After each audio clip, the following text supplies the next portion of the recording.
ஒன்று நல்லா நீங்க என் தம்பி தங்கைகள் புரிஞ்சுக்கணும், என் அருமை பெற்றோர்கள், அறிவார்ந்த சான்றோர்கள் பெருமக்கள் இருக்கிறீங்க.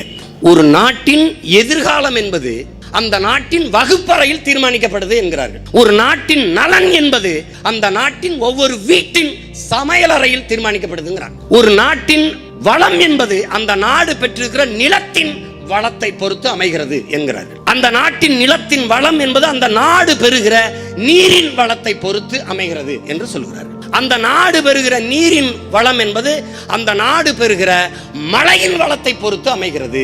அந்த நாடு பெறுகிற மழை வளம் என்பது அந்த நாடு பெற்றிருக்கிற மலைகளின் வளத்தை பொறுத்து அமைகிறது. இதுதான் ஒரு சுழற்சி.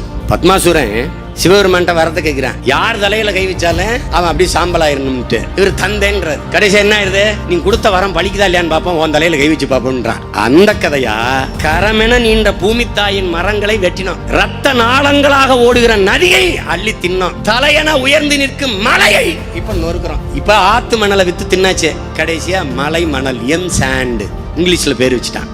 M sand. மலையில் இருந்துதான் உனக்கு அருவி, அருவிதான் ஆறு, ஆறுதான் நீரு, நீருதான் சோறு, வயிறு, உயிர், வாழ்க்கை. இதை நல்லா புரிஞ்சுக்கணும். இப்ப மலையை நொறுக்கிறான், நாங்க குவாரி வச்சிருக்கோம், பெரிய வெங்காயம் இவரு, இவன் பாட்டம் தரும். பல லட்சம் ஆண்டுகளுக்கு, பல கோடி ஆண்டுகளாக இயற்கை உனக்கு கொடையாக கொடுத்தது ஆறு, மணல், மலை. உன்னால மணலை உருவாக்க முடியாது ராஜா, உன்னால மலைகளை உருவாக்க முடியாது, உன்னால உருவாக்க முடியாத நீ அழிக்க கூடாது, அழிக்க கூடாது. அண்ணல் காந்தியடிகள் என்ன கற்பிக்கிறாரு, இந்த பூமி தாய் நம் இயற்கை அன்னை எல்லா உயிர்களுக்குமான தேவையை தந்து விடுகிறார், எல்லா உயிர்களுக்குமான தேவைக்கும் தந்து விடுகிறார். ஆனால் மனிதனின் பேராசைக்கு தர முடியாமல் தவிக்கிறாள் என்று சொல்றார். புத்தன் என்ன கற்பிக்கிறான், ஒரு பூவில் தேனை உண்ண வருகிற வண்டு அந்த பூவுக்கு எந்த சேதத்தையும் ஏற்படுத்தாமல் தேனை உண்டு திரும்புவது போல மனிதர்கள் நீங்கள் இயற்கையை பயன்படுத்திக்கணுங்கிற. ஆனா எப்படி பண்றான், எப்படி இருக்கு பாருங்க, மலையை நொறுக்கிறான். இவனால உருவாக்க முடியுமா?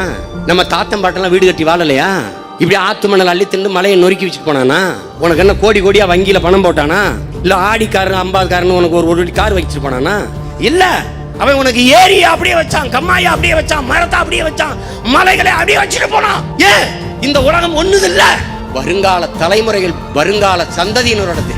நீ வாடகைக்கு வாங்கி வாழ்ந்து கொண்டிருக்கிறாய்.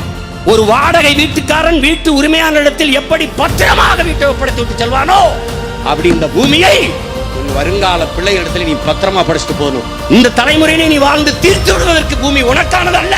மழை போனா என்ன காசு, ஆறு போனா என்ன காசு இல்ல. ஒரு காலகட்டத்தில் இனி வாழவே முடியாது என்கிற நிலை வரும்போது மாபெரும் புரட்சி கிளர்ச்சி இந்த நிலத்துல வெடிக்கும். அன்னைக்கு எவனும் எதிர் நிற்க முடியாது. கார் இல்லை என்று எந்த தேசத்திலும் புரட்சி வந்ததில்லை. ஆனால் நீரும் சோறும் இல்லை என்றால் எந்த தேசத்திலும் புரட்சியை கட்டுப்படுத்த எவனும் இருந்ததில்லை. எங்களை கைவிட்டுறாதீங்க, உங்களை காப்பாற்ற ஆள் இருக்காது. இது எந்த குலசாமி மேல சத்தியம்னாலும் நான் சொல்றேன். நம்புனா நம்பு, நம்பாட்டி போ. ரொம்ப நாளும் நாங்களும் கத்த முடியாது. இது உடம்புல தெம்பு இருக்குது, அந்த காலத்துல கொஞ்சம் அதிகாரத்தை கொடுங்க, எந்தையாவது பண்ணி இந்த நாட்டை சரி பண்ணி விட்டு போறோம். இல்லைன்னா உங்களோட சேர்ந்து நாங்களும் அழுதுட்டு சாக வேண்டியதான்.